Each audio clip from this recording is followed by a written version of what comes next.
Hello, procrastinators, and welcome to a week where everyone decided to announce something all at once. The headline was the reveal of the long-awaited new Saints Row game titled Saints Row (open bracket 2022 close bracket).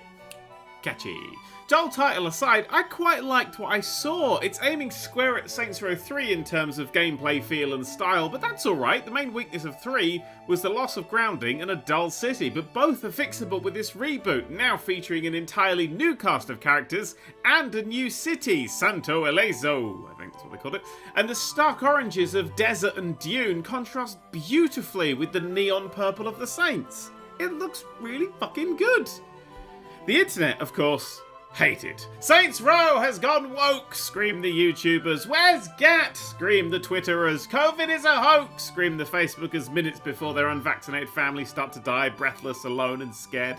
I think the issue here, for two of those at least, is that people don't really understand what Saints Row is all about. And the reason for that is that neither does Saints Row. Saints Row 1 was a game about gangsters trying to hold on to some territory. Saints Row 2 was a game about a group of people taking down a corporation. Saints Row 3 was about a powerful group of people claiming a city. Saints Row 4 was about the President of the United States fighting aliens in a virtual recreation of the previous city, and Gat Out of Hell was shit.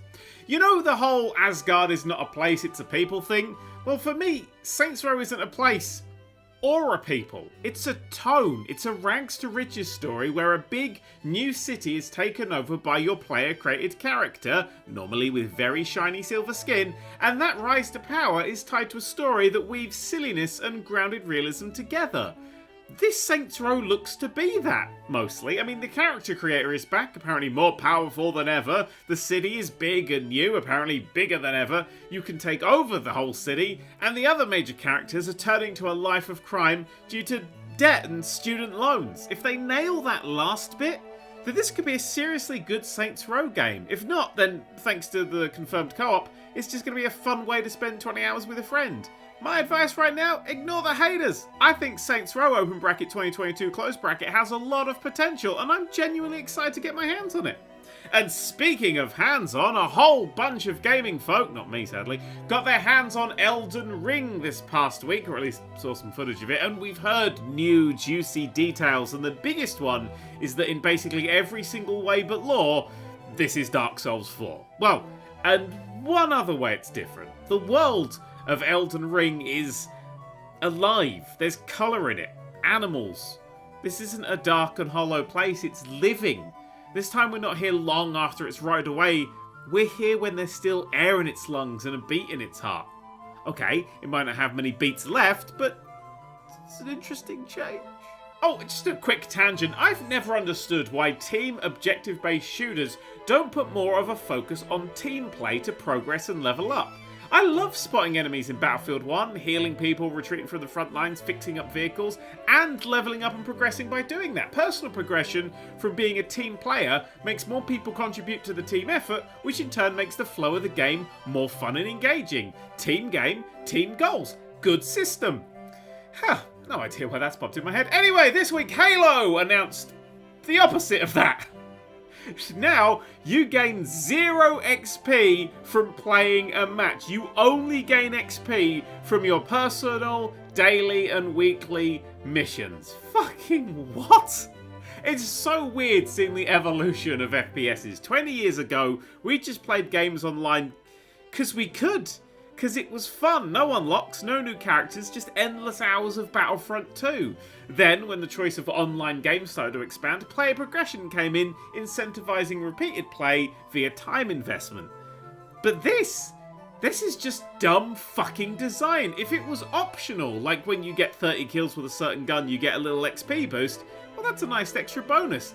If it's the entirety of the progression system, well, there's going to be fucking queues for that gun. To put it another way, progression in Halo Infinite is now tied to goals outside of the flow of gameplay. We used to play games because they were fun, now we specifically don't play those games to unlock things in them? This is some ass on backwards bullshit. So, to find out why, I've done some digging. I specifically found a tweet from last year from 343's community manager. Christ knows what he's replying to. But he states a few interesting things. First is that the challenge system has swaps, so you can swap out a hard challenge for potentially easier ones. Second is that those swaps can be collected in different ways. In-game, via buying whatever shit food Halo has slapped his face on this week, and etc. And considering you've knocked out in-game, etc. to me implies spending real money. So, as much as they've said you can't buy your way through the Battle Pass, you might be able to spend money to make the Battle Pass easier and thus get through it quicker. Oh, and if these rerolls are random, then isn't this a sneaky loot box system tied into it as well? So the entire progression system in Halo Infinite is actually a pay-to-unlock faster loot box extravaganza, where players with deep pockets will progress much, much faster than players who don't want to pay, with zero incentive for anyone ever to work as a team. But then, I took a step back, I took off my tinfoil hat, and I thought, this is dumb. Sure, given that opportunity, loads of people would literally shit cash into 343's wallet to unlock Halo in a Santa hat faster, and the game is free to play now. But are the big studios really this cash hungry? Cash hungry enough to ruin the entire flow of the gameplay for money? Even OnlyFans this week pulled out of its pornless suicide dive. Come on, Dan. It's time to calm down. Sorry, what was that? Gears 5 had paid skips for its Battle Pass challenges. Oh. Fuck it then. Wyoming has been announced for American Truck Simulator. I should probably say that this whole state hasn't just come out of early access. Soon you'll be able to drive past all of the wonderful things that Wyoming has, like Yellowstone, which is an American national park. Wow. The wonderful Souls-like mixed with Catholic guilt Blasphemous is getting a new bloody DLC called Wounds of the Eventide, which is somehow set after the ending of the main game. If you know how that game ends, that's interesting. Also, a sequel has been confirmed and should be with us sometime in 2023. Good stuff!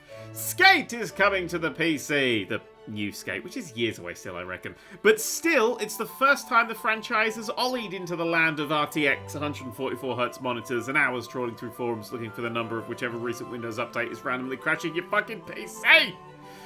Quick moment of silence, by the way, for whatever poor bastard has to map analog controls to the keyboard.